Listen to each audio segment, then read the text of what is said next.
கர்த்தருக்கு ஸ்தோத்திரம். நாள் 112 ஏப்ரல் 22ற்கான வேத பகுதி. 1 நாளாகமம் 27ஆம் அதிகாரம் முதல் 29ஆம் அதிகாரம் வரை. அதிகாரம் 27. தங்கள் இலக்கத்தின்படி இருக்கிற இஸ்ரவேல் புத்திரருக்கு வம்சங்களின் தலைவரும் 1000க்கு சேர்வைக்காரரும் 100க்கு சேர்வைக்காரரும் இவர்களுடைய தலைவரும் வைக்கப்பட்டிருந்தார்கள். இவர்கள் வருஷத்தில் உண்டான மாதங்களிலெல்லாம் மாதத்திற்கு மாதம் ராஜாவை சேவிக்கிறதற்கு வகுக்கப்பட்ட வரிசைகளின்படி எல்லாம் மாறி மாறி வருவார்கள். ஒவ்வொரு வகுப்பில் 24,000 பேர் இருந்தார்கள். முதலாவது மாதத்துக்கு முதல் வகுப்பின் மேல் சப்தியேலின் குமாரன் யெஷோபெயாம் இருந்தான். அவன் வகுப்பில் 24,000 பேர் இருந்தார்கள். அவன் பேரேசின் சந்ததியாரில் சகல சேனாபதிகளின் தலைவனாயிருந்து முதல் மாதம் விசாரித்தான். 2வது மாதத்தின் வகுப்பின் மேல் அகோகியனான தோதாயி இருந்தான். அவன் வகுப்பிலே மிக்லோத் தளகர்த்தனாயிருந்தான். அவன் வகுப்பிலே 24,000 பேர் இருந்தார்கள். 3வது மாதத்தின் 3ஆம் சேனாபதி யோய்தாவின் குமாரனாகிய பெனாயா என்னும் தலைமையான பிரதானி. அவன் வகுப்பில் 24,000 பேர் இருந்தார்கள். இந்த பெனாயா அந்த 30 பராக்கிரமசாலிகளில் ஒருவனும் அந்த 30 பேர்களின் தலைவனுமாயிருந்தான். அவனுடைய வகுப்பை அவன் குமாரனாகிய அமிசபாத் விசாரித்தான். 4வது மாதத்தின் 4ஆம் சேனாபதி யோவாபின் சகோதரனாகிய ஆசகேலும் அவனுக்கு பின் அவன் குமாரன் செப்தியாவுமே. அவன் வகுப்பில் 24,000 பேர் இருந்தார்கள். 5வது மாதத்தின் 5ஆம் சேனாபதி இஸ்ராகியனான சம்கூத் என்பவன். அவன் வகுப்பில் 24,000 பேர் இருந்தார்கள். 6வது மாதத்தின் 6ஆம் சேனாபதி இக்கேசின் குமாரன் ஈரா என்னும் தெக்கோவியன். அவன் வகுப்பில் 24,000 பேர் இருந்தார்கள். 7வது மாதத்தின் 7ஆம் சேனாபதி எப்ராயிம் புத்திரரில் ஒருவனாகிய ஏலேஸ் என்னும் பெலோனியன். அவன் வகுப்பில் 24,000 பேர் இருந்தார்கள். 8வது மாதத்தின் 8ஆம் சேனாபதி சாரியரில் ஒருவனாகிய சிபகாயி என்னும் ஊஷாத்தியன். அவன் வகுப்பில் 24,000 பேர் இருந்தார்கள். 9வது மாதத்தின் 9ஆம் சேனாபதி பென்யமீனரில் அபியேசர் என்னும் ஆனதோத்தான். அவன் வகுப்பில் 24,000 பேர் இருந்தார்கள். 10வது மாதத்தின் 10ஆம் சேனாபதி சாரியரில் ஒருவனாகிய மக்ராயி என்னும் நெத்தோபாத்தியன். அவன் வகுப்பில் 24,000 பேர் இருந்தார்கள். 11வது மாதத்தின் 11ஆம் சேனாபதி எப்ராயிம் புத்திரரில் பெனாயா என்னும் பிரத்தோனியன். அவன் வகுப்பில் 24,000 பேர் இருந்தார்கள். 12வது மாதத்தின் 12ஆம் சேனாபதி ஒத்னியேல் சந்ததியான எல்தாயி என்னும் நெத்தோபாத்தியன். அவன் வகுப்பில் 24,000 பேர் இருந்தார்கள். இஸ்ரவேல் கோத்திரங்களுக்கு தலைவர்கள். ரூபனியருக்கு தலைவன் சிக்ரியன் குமாரன் எலியேசர். சிமியோனியருக்கு மாக்காவின் குமாரன் செப்பத்தியா. லேவியருக்கு கேமுவேலின் குமாரன் அஷாபியா. ஆரோன் சந்ததிக்கு சாதோக். யூதாவுக்கு தாவீதின் சகோதரரில் ஒருவனாகிய எலிஹு. இசக்காருக்கு மிகாவேலின் குமாரன் ஒம்ரி. செபுலோனுக்கு ஒப்தியாவின் குமாரன் இஸ்மாயா. நப்தலிக்கு அஸ்ரியேலின் குமாரன் எரிமோத். எப்ராயிம் புத்திரருக்கு அசசியாவின் குமாரன் ஓசையா. மனாசேயின் பாதி கோத்திரத்திற்கு பெதாயாவின் குமாரன் யோவேல். கீலேயாத்தில் உள்ள மனாசேயின் பாதி கோத்திரத்திற்கு சகரியாவின் குமாரன் இத்தோ. பென்யமீனுக்கு அப்னேரின் குமாரன் யாசியேல். தானுக்கு எரோஹாமின் குமாரன் அசரியேல். இவர்கள் இஸ்ரவேல் கோத்திரங்களுக்கு தலைவராயிருந்தார்கள். இஸ்ரவேலை வானத்தின் நட்சத்திரங்கள் அத்தனையாய் பெருக பண்ணுவேன் என்று கர்த்தர் சொல்லியிருந்தபடியால் தாவீது 20 வயது முதல் அதற்கு கீழ்ப்பட்டவர்களின் இலக்கத்தை தொகையேற்றவில்லை. செரியாவின் குமாரன் யோவாப் எண்ண துவக்கியும் முடிக்காதே போனான். அதற்காக இஸ்ரவேலின் மேல் கடும் கோபம் வந்தது. ஆதலால் அந்த தொகை தாவீது ராஜாவின் நாளாகம கணக்கிலே ஏறவில்லை.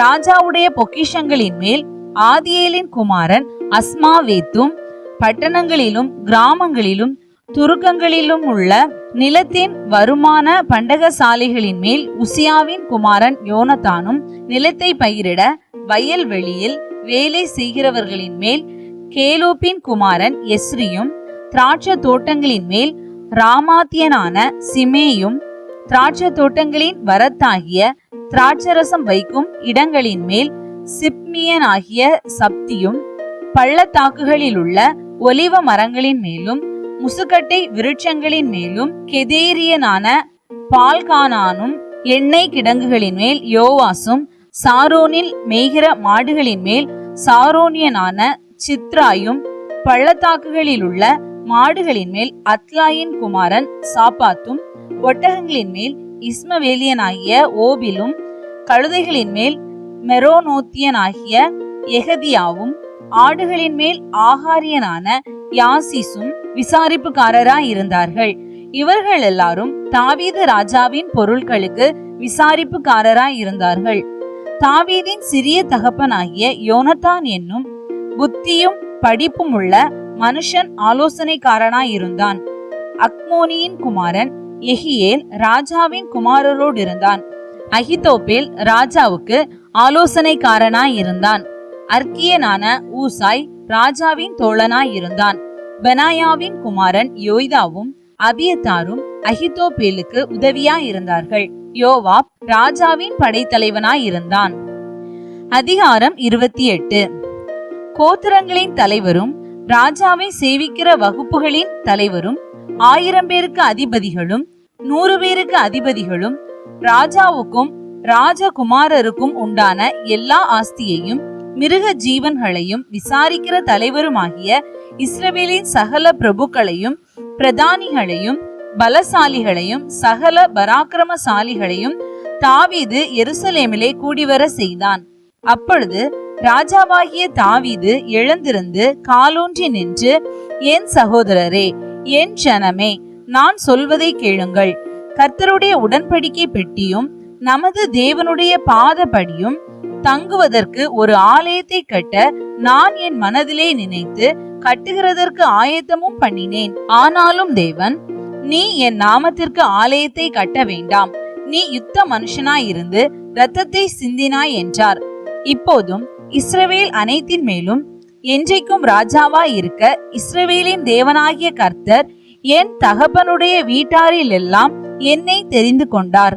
அவர் யூதாவையும் யூதாவின் வம்சத்தில் என் தகப்பன் குடும்பத்தையும் தலைமையாக தெரிந்து கொண்டு என்னை எல்லா இஸ்ரவேலின் மேலும் ராஜாவாக்க என் தகப்பனுடைய குமாரருக்குள் என்மேல் பிரியம் வைத்தார்.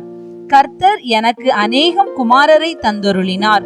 ஆனாலும் இஸ்ரவேலை ஆளும் கர்த்தருடைய ராஜ்யபாரத்தின் சிங்காசனத்தின் மேல் உட்காருகிறதற்கு அவர் என்னுடைய எல்லா குமாரரிலும் என் குமாரனாகிய சாலமோனை தெரிந்து கொண்டு, அவர் என்னை நோக்கி, உன் குமாரனாகிய சாலமோனே என் ஆலயத்தையும் என் பிரகாரங்களையும் கட்ட கடவன். அவனை எனக்கு குமாரனாக தெரிந்து கொண்டேன். நான் அவனுக்கு பிதாவாய் இருப்பேன். இந்நாளில் நடக்கிறபடியே அவன் என் கற்பனைகளின் படியும் என் நியாயங்களின் படியும் செய்ய உறுதியாயிருப்பானானால் அவன் ராஜ்யபாரத்தை என்றென்றைக்கும் திடப்படுத்துவேன் என்றார். இப்போதும் நீங்கள் என்றென்றைக்கும் இந்த நல்ல தேசத்தை சுதந்திரமாய் அனுபவித்து உங்களுக்கு பிறகு அதை உங்கள் பிள்ளைகளுக்கு சுதந்திரமாய் பின்வைக்கும் பொருட்டாக நீங்கள் உங்கள் தேவனாகிய கர்த்தரின் கற்பனைகளை எல்லாம் கை கொண்டு விசாரியுங்கள் என்று கர்த்தரின் சபையாகிய இஸ்ரவேல் அனைத்தின் கண்களுக்கும் முன்பாகவும் நமது தேவனுடைய செவி கேட்கவும் உங்களுக்கு புத்தி சொல்லுகிறேன். என் குமாரனாகிய சாலமோனே, நீ உன் பிதாவின் தேவனை அறிந்து அவரை உத்தம இருதயத்தோடும் உற்சாக மனதோடும் சேவி. கர்த்தர் எல்லா இருதயங்களையும் ஆராய்ந்து நினைவுகளின் தோற்றங்களை எல்லாம் அறிகிறார். நீ அவரை தேடினால் உனக்கு தென்படுவார். நீ அவரை விட்டுவிட்டால் அவர் உன்னை என்றைக்கும் கைவிடுவார். இப்போதும் எச்சரிக்கையாயிரு. பரிசுத்த ஸ்தலமாக ஒரு ஆலயத்தை கட்டுவதற்கு கர்த்தர் உன்னை தெரிந்து கொண்டார். நீ திடன் கொண்டு அதை நடப்பி என்று சொன்னான். தாவீது தன் குமாரனாகிய சாலமோனுக்கு மண்டபமும் அதன் அறைகளும் அதன் பொக்கிஷ சாலைகளும் அதன் மேல் வீடுகளும் அதன் உள்ளறைகளும் கிருபாசன ஸ்தானமும் இருக்க வேண்டிய மாதிரியையும் ஆவியினால் தனக்கு கட்டளையிட்டபடியெல்லாம் அவன் செய்ய வேண்டிய கர்த்தருடைய ஆலய பிரகாரங்களும் தேவனுடைய ஆலயத்து பொக்கிஷங்களையும் பரிசுத்தமாக நேர்ந்து கொள்ளப்பட்டவைகளின் பொக்கிஷங்களையும் வைக்கும் சகல சுற்றறைகளும் இருக்க வேண்டிய மாதிரியையும் ஆசாரியரையும் லேவியரையும் வரிசைகளாக வகுக்கிறதற்கும் கர்த்தருடைய ஆலய பணிவிடை வேலை அனைத்திற்கும் கர்த்தருடைய ஆலயத்து வேலையின் பனிமுட்டுகள் அனைத்திற்கும் உரிய கட்டளையையும் கொடுத்தான். அவன் பற்பல வேலைக்கு வேண்டிய சகல பொற்பாத்திரங்களுக்காக நிறையின்படி பொன்னையும் பற்பல வேலைக்கு வேண்டிய சகல வெள்ளி பாத்திரங்களுக்காக நிறையின்படி வெள்ளியையும் பொன் விளக்கு தண்டுகளுக்கும் அவைகளின் பொன் விளக்குகளுக்கும் ஒவ்வொரு விளக்கு தண்டுக்கும் அதன் விளக்குகளுக்கும் நிறையின்படி வேண்டிய பொன்னையும் வெள்ளி விளக்கு தண்டுகளின் ஒவ்வொரு விளக்கு தண்டுக்கும் அதன் விளக்குகளுக்கும் நிறையின்படி வேண்டிய வெள்ளியையும் சமூக தப்பங்களை வைக்கும் ஒவ்வொரு மேஜைக்கும் நிறையின்படி வேண்டிய பொன்னையும் வெள்ளி மேஜைகளுக்கு வேண்டிய வெள்ளியையும் முள்குரடுகளுக்கும் கலங்களுக்கும் தட்டுகளுக்கும் வேண்டிய பசும் பொன்னையும் பொன் கிண்ணிகளில் ஒவ்வொரு கிண்ணிக்கும் நிறையின்படி வேண்டியதையும் வெள்ளி கிண்ணிகளில் ஒவ்வொரு கிண்ணிக்கும் நிறையின்படி வேண்டியதையும் தூபங்காட்டும் பீடத்திற்கு நிறையின்படி வேண்டிய புடமிடப்பட்ட பொன்னையும் கொடுத்து செட்டைகளை விரித்து கர்த்தருடைய உடன்படிக்கை பெட்டியை மூடும் பொன் கேருபீன்களான வாகனத்தின் மாதிரியையும் கொடுத்து இந்த மாதிரியின்படி சகல வேலைகளும் எனக்கு தெரியப்படுத்த இவையெல்லாம் கர்த்தருடைய கரத்தினால் எனக்கு எழுதி கொடுக்கப்பட்டது என்றான். தாவீது தன் குமாரனாகிய சாலமோனை நோக்கி, நீ பலங்கொண்டு தைரியமாயிருந்து இதை நடப்பி, நீ பயப்படாமலும் கலங்காமலும் இரு. தேவனாகிய கர்த்தர் என்னும் என் தேவன் உன்னோடே இருப்பார். கர்த்தருடைய ஆலயத்தை கட்டுகிறதற்கடுத்த சகல கிரியைகளையும் நீ முடித்து தீரும் மட்டும் அவர் உன்னை விட்டு விலகவும் மாட்டார், உன்னை கைவிடவும் மாட்டார். இதோ தேவனுடைய ஆலயத்து வேலைக்கெல்லாம் ஆசாரியர் லேவியருடைய வகுப்புகள் இருக்கிறது.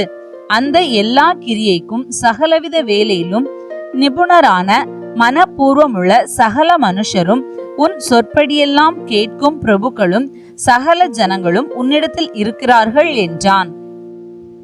அதிகாரம் 29. பின்பு தாவீது ராஜா சபையார் எல்லாரையும் நோக்கி, தேவன் தெரிந்து கொண்ட என் குமாரனாகிய சாலமோன் இன்னும் வாலிபனும் இளைஞனுமாயிருக்கிறான். செய்ய வேண்டிய வேலையோ பெரியது. அது ஒரு மனுஷனுக்கு அல்ல, தேவனாகிய கர்த்தருக்கு கட்டும் அரமனை. நான் என்னாலே இயன்ற மட்டும் என் தேவனுடைய ஆலயத்துக்கென்று பொன் வேலைக்கு பொன்னையும் வெள்ளி வேலைக்கு வெள்ளியையும் வெண்கல வேலைக்கு வெண்கலத்தையும் இரும்பு வேலைக்கு இரும்பையும் மர வேலைக்கு மரத்தையும் பதிக்கப்படத்தக்க காந்தியுள்ள கற்களையும் பலவருண கற்களையும் விலையேற பெற்ற சகலவித இரத்தினங்களையும் வெண்கற்பாளங்களையும் கோமேதக முதலிய கற்களையும் ஏராளமாக சவதரித்தேன். இன்னும் என் தேவனுடைய ஆலயத்தின் மேல் நான் வைத்திருக்கிற வாஞ்சையினால் பரிசுத்த ஆலயத்துக்காக நான் சவதரித்த அனைத்தையும் தவிர எனக்கு சொந்தமான பொன்னையும் வெள்ளியையும் என் தேவனுடைய ஆலயத்துக்கென்று கொடுக்கிறேன். அறைகளின் சுவர்களை மூடுவதற்காகவும் பொன் வேலைக்கு பொன்னும் வெள்ளி வேலைக்கு வெள்ளியும் உண்டாயிருக்கிறதற்காகவும் கம்மாளர் செய்யும் வேலை அனைத்திற்காகவும் ஓப்பீரின் தங்கமாகிய 3000 தாலந்து தங்கத்தையும் சுத்த வெள்ளியாகிய 7000 தாலந்து வெள்ளியையும் கொடுக்கிறேன். இப்போதும் உங்களில் இன்றைய தினம் கர்த்தருக்கு தன் கை காணிக்கைகளை செலுத்த மனப்பூர்வமானவர்கள் யார் என்றான். அப்பொழுது வம்சங்களின் பிரபுக்களும் இஸ்ரவேல் கோத்திரங்களின் பிரபுக்களும் 1000 பேருக்கு அதிபதிகளும் 100 பேருக்கு அதிபதிகளும் ராஜாவின் வேலைக்காரராகிய பிரபுக்களும் மனப்பூர்வமாய் தேவனுடைய ஆலயத்து வேலைக்கு 5000 தாலந்து பொன்னையும் 10000 தங்க காசையும் 10000 தாலந்து வெள்ளியையும் 18000 தாலந்து வெண்கலத்தையும் 1,00,000 தாலந்து இரும்பையும் கொடுத்தார்கள். யார் கையில் ரத்தினங்கள் இருந்ததோ அவர்கள் அவைகளையும் கர்த்தருடைய ஆலயத்து பொக்கிஷத்திற்கென்று கெர்சோனியனான எகியேலின் கையிலே கொடுத்தார்கள். இப்படி மனப்பூர்வமாய் கொடுத்ததற்காக ஜனங்கள் சந்தோஷப்பட்டார்கள். உத்தம இருதயத்தோடே உற்சாகமாய் கர்த்தருக்கு கொடுத்தார்கள். தாவீது ராஜாவும் மிகவும் சந்தோஷப்பட்டான். ஆகையால் தாவீது சபை அனைத்தின் கண்களுக்கு முன்பாகவும் கர்த்தருக்கு ஸ்தோத்திரம் செலுத்தி சொன்னது, எங்கள் தகப்பனாகிய இஸ்ரவேலின் தேவனாகிய கர்த்தாவே, சதா காலங்களிலும் தேவரீருக்கு ஸ்தோத்திரம் உண்டாவதாக. கர்த்தாவே, மாட்சிமையும் வல்லமையும் மகிமையும் ஜெயமும் மகத்துவமும் உம்முடையவைகள். வானத்திலும் பூமியிலும் உள்ளவைகள் எல்லாம் உம்முடையவைகள். கர்த்தாவே, ராஜ்யமும் உம்முடையது. தேவரீர் எல்லாருக்கும் தலைவராய் உயர்ந்திருக்கிறீர். ஐஸ்வர்யமும் கனமும் உம்மாலே வருகிறது. தேவரீர் எல்லாவற்றையும் ஆளுகிறவர். உம்முடைய கரத்திலே சத்துவமும் வல்லமையும் உண்டு. எவரையும் மேன்மைப்படுத்தவும் பலப்படுத்தவும் உம்முடைய கரத்தினால் ஆகும். இப்போதும் எங்கள் தேவனே, நாங்கள் உமக்கு ஸ்தோத்திரம் செலுத்தி உமது மகிமையுள்ள நாமத்தை துதிக்கிறோம். இப்படி மனப்பூர்வமாய் கொடுக்கும் திராணி உண்டாவதற்கு நான் எம்மாத்திரம், என் ஜனங்கள் எம்மாத்திரம். எல்லாம் உம்மால் உண்டானது. உமது கரத்திலே வாங்கி உமக்கு கொடுத்தோம். உமக்கு முன்பாக நாங்கள் எங்களுடைய பிதாக்கள் எல்லாரை போலும் அரதேசிகளும் பரதேசிகளுமாய் இருக்கிறோம். பூமியின் மேல் எங்கள் நாட்கள் ஒரு நிழலை போல இருக்கிறது. நிலைத்திருப்போம் என்னும் நம்பிக்கை இல்லை. எங்கள் தேவனாகிய கர்த்தாவே, உம்முடைய பரிசுத்த நாமத்திற்கென்று உமக்கு ஒரு ஆலயத்தை கட்டுகிறதற்கு நாங்கள் சவதரித்திருக்கிற இந்த பொருள்கள் எல்லாம் உமது கரத்திலிருந்து வந்தது. எல்லாம் உம்முடையது. என் தேவனே, நீர் இருதயத்தை சோதித்து உத்தம குணத்தில் பிரியமாய் இருக்கிறீர் என்பதை அறிவேன். இவையெல்லாம் நான் உத்தம இருதயத்தோடே மனப்பூர்வமாய் கொடுத்தேன். இப்பொழுது இங்கே இருக்கிற உம்முடைய ஜனமும் உமக்கு மனப்பூர்வமாய் கொடுக்கிறதை கண்டு சந்தோஷித்தேன். ஆபிரகாம், ஈசாக்கு, இஸ்ரவேல் என்னும் எங்கள் பிதாக்களின் தேவனாகிய கர்த்தாவே, உமது ஜனத்தின் இருதயத்தில் உண்டான இந்த சிந்தையையும் நினைவையும் என்றைக்கும் காத்து அவர்கள் இருதயத்தை உமக்கு நேராக்கி அருளும். என் குமாரனாகிய சாலமோன் உம்முடைய கற்பனைகளையும் உம்முடைய சாட்சிகளையும் உம்முடைய கட்டளைகளையும் கைக்கொள்ளும்படிக்கும் இவைகள் எல்லாவற்றையும் செய்து நான் ஆயத்தம் பண்ணின இந்த அரமனையை கட்டும்படிக்கும் அவனுக்கு உத்தம இருதயத்தை தந்தருளும் என்றான். அதன் பின்பு தாவீது சபை அனைத்தையும் நோக்கி, இப்போது உங்கள் தேவனாகிய கர்த்தரை ஸ்தோத்தரியுங்கள் என்றான். அப்பொழுது சபையார் எல்லாரும் தங்கள் பிதாக்களின் தேவனாகிய கர்த்தரை ஸ்தோத்தரித்து தலை குனிந்து கர்த்தரையும் ராஜாவையும் பணிந்து கொண்டு கர்த்தருக்கு பலியிட்டு மறுநாளிலே சர்வாங்க தகன பலிகளாக 1000 காளைகளையும் 1000 ஆட்டுக்கடாக்களையும் 1000 ஆட்டுக்குட்டிகளையும் அவைகளுக்கு அடுத்த பான பலிகளையும் இஸ்ரவேல் அனைத்திற்காகவும் கர்த்தருக்கு செலுத்தினார்கள். அவர்கள் அன்றைய தினம் மிகுந்த சந்தோஷத்தோடே கர்த்தருக்கு முன்பாக போஜன பானம் பண்ணி தாவீதின் குமாரனாகிய சாலமோனை 2ஆம் விசை ராஜாவாக்கி கர்த்தருக்கு முன்பாக அவனை அதிபதியாகவும் சாதோக்கை ஆசாரியனாகவும் அபிஷேகம் பண்ணினார்கள். அப்படியே சாலமோன் தன் தகப்பனாகிய தாவீதின் ஸ்தானத்திலே கர்த்தருடைய சிங்காசனத்தில் ராஜாவாய் வீற்றிருந்து பாக்கியசாலியாய் இருந்தான். இஸ்ரவேலர் எல்லாரும் அவனுக்கு கீழ்ப்படிந்திருந்தார்கள். சகல பிரபுக்களும் பராக்கிரமசாலிகளும் தாவீது ராஜாவினுடைய சகல குமாரரும் கூட ராஜாவாகிய சாலமோனுக்கு அடங்கி இருந்தார்கள். இஸ்ரவேலர் எல்லாரும் காண கர்த்தர் சாலமோனை மிகவும் பெரியவனாக்கி அவனுக்கு முன்னே இஸ்ரவேலில் ராஜாவான ஒருவனுக்கும் இல்லாதிருந்த ராஜரீக மகத்துவத்தை அவனுக்கு கட்டளையிட்டார். இவ்விதமாய் ஈசாயின் குமாரனாகிய தாவீது இஸ்ரவேல் அனைத்துக்கும் ராஜாவாய் இருந்தான். அவன் இஸ்ரவேலை அரசாண்ட நாட்கள் 40 வருஷம். எப்ரோனிலே 7 வருஷமும் எருசலேமில் 33 வருஷமும் ராஜாவாய் இருந்தான். அவன் தீர்க்காயுசும் ஐஸ்வர்யமும் மகிமையும் உள்ளவனாய் நல்ல முதிர் வயதிலே மரணம் அடைந்த பின் அவன் குமாரனாகிய சாலமோன் அவன் ஸ்தானத்திலே அரசாண்டான். தாவீது ராஜாவினுடைய ஆதியோடந்தமான நடபடிகளும் அவன் அரசாண்ட விபரமும் அவனுடைய வல்லமையும் அவனுக்கும் இஸ்ரவேலுக்கும் அந்தந்த தேசங்களின் ராஜ்யங்கள் அனைத்துக்கும் நடந்த கால சம்பவங்களும் ஞான திருஷ்டிக்காரனாகிய சாமுவேலின் பிரபந்தத்திலும் தீர்க்கதரிசியாகிய நாத்தானின் பிரபந்தத்திலும் ஞான திருஷ்டிக்காரனாகிய காத்தின் பிரபந்தத்திலும் எழுதியிருக்கிறது. இன்றைய நாளுக்கான வேத பகுதி வாசித்து முடிந்தாயிற்று. கர்த்தருக்கே மகிமை உண்டாவதாக. ஆமேன். இன்றைய நாளுக்கான வேத பகுதியிலிருந்து ஒரு கேள்வி: யாருடைய கரத்தில் வாங்கி யாருக்கு கொடுக்கிறோம்? இன்றைய நாளுக்கான வாக்குத்தத்தம் யோசுவாவின் புஸ்தகம் 23ஆம் அதிகாரம் 10ஆம் வசனம்.